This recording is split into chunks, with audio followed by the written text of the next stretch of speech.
रामकृष्ण हरी. आपलं भक्तिसार या चॅनलमध्ये स्वागत आहे. कृपया लाईक करा, शेअर करा, सबस्क्राईब करा. आजच्या कथेचं नाव आहे संत बहिणाबाई. बहिणाबाईचा जन्म गोदावरीच्या उत्तरेस कृष्णेश्वराच्या पश्चिमेस कन्नड तालुक्यातील वेळगंगा नदीच्या काठी देवगाव रंगोरेच्या येथे शके 1551 मध्ये झाला. तिच्या आईचे नाव जानकी व पित्यांचे नाव आऊजी. माता पित्यांनी तिचा विवाह वयाच्या 5व्या वर्षी त्याच गावापासून 5 कोसावर असलेल्या रत्नाकर पाठक यांच्याशी लावला. त्यांना 2 मुले होती. संत बहिणाबाईंना लहानपणापासूनच परमार्थाची व भक्तीची ओढ होती.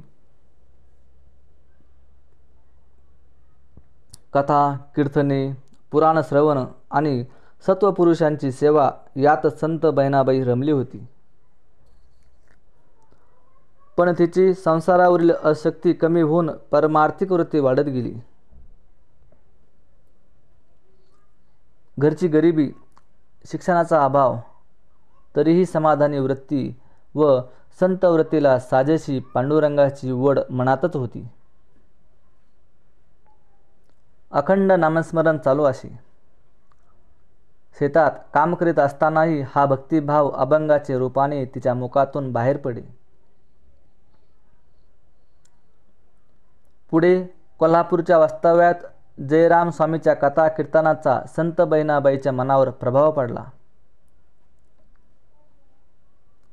ती रोज तुकारामांचे अभंग म्हणू लागली व तिने तुकारामाच्या दर्शनाचा ध्यास घेतला.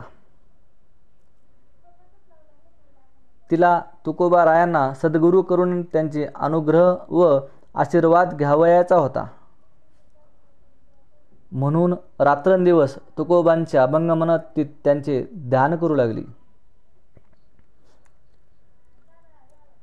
भेटीपूर्वीच तुकोबारायांचे वैकुंठागमन झाल्याने त्यांची प्रत्यक्ष भेट होऊ शकली नाही.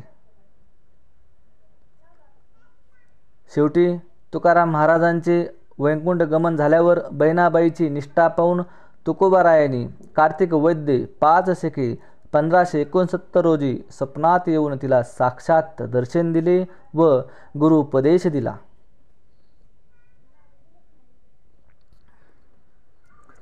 बहिणाबाईचे सारे जीवन गुरुबोधामुळे बदलून गेले. तिने आपले गुरु संत तुकाराम महाराज व त्यांचीही गुरु परंपरा आपल्या अभंगात वर्णन केली आहे. तुकाराम महाराजांविषयी प्रत्यक्ष माहिती असलेल्या कवयित्रीचे हे अभंग आहेत.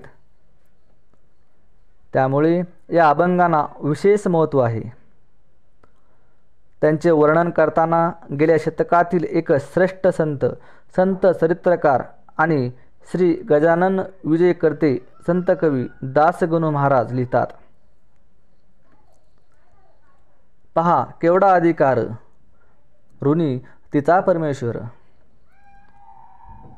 त्यांच्या अभंगापैकी संत कृपा झाली इमारत फळा आली हा अत्यंत प्रसिद्ध अभंग आणि घट फुटल्यावरी नभाचे अंतरी हा शेवटचा अभंग सांगितल्यावर त्या समाधिस्थ झाल्या. या साध्वीची समाधी शिऊर या गावी आहे. असे सांगतात की बहिणाबाईंना त्यांच्या पूर्वीच्या 12 जन्माचे स्मरण होते. 13वा जन्म स्त्रीचा म्हणजे बहिणाबाईचा होय. संत बहिणाबाईंनी आपल्या 12 जन्माचे 35 अभंग आपल्या मुलाला सांगितले. या साध्वीच्या चरित्रातील एक प्रसंग ज्ञात आहे तो असा.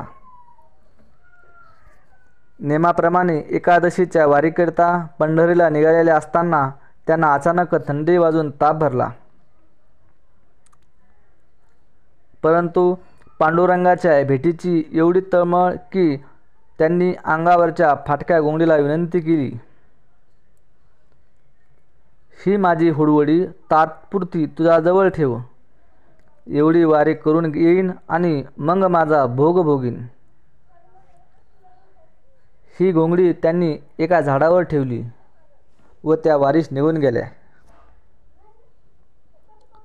त्या सुखरूप परत येईपर्यंत ते झाड जीव भरल्यासारखे थडथड हलत होते. रामकृष्ण हरी.